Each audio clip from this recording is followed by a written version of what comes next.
या बातम्या विस्ताराने। भारत आणि न्यूझीलंड यांच्यात ऐतिहासिक मुक्त व्यापार कराराची घोषणा आज झाली। पंतप्रधान नरेंद्र मोदी यांनी आज न्यूझीलंडचे पंतप्रधान क्रिस्टोफर लक्सन यांच्याशी दूरध्वनीवरून संवाद साधला।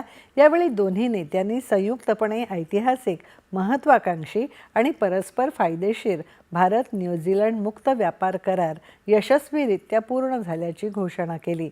हा करार होणं भारत न्यूझीलंड संबंधांसाठी एक महत्त्वाचा क्षण असून द्विपक्षीय व्यापार आणि गुंतवणुकीला मोठी चालना मिळणार आहे, असं पंतप्रधानांनी सांगितलं। अवघ्या 9 महिन्यात या कराराच्या वाटाघाटी पूर्ण झाल्याचं सांगत हा ऐतिहासिक टप्पा असून उभय देशांमधील आर्थिक संबंध अधिक दृढ करण्यासाठी मजबूत राजकीय इच्छाशक्ती आणि सामायिक महत्त्वाकांक्षा दर्शवतो, असं पंतप्रधान मोदी यांनी म्हटलं आहे।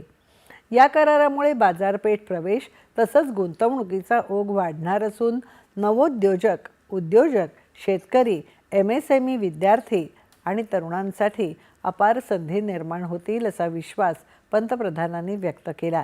या चर्चेत दोन्ही देशांमधले द्विपक्षीय संबंध बळकट करण्यावर भर देण्यात आला।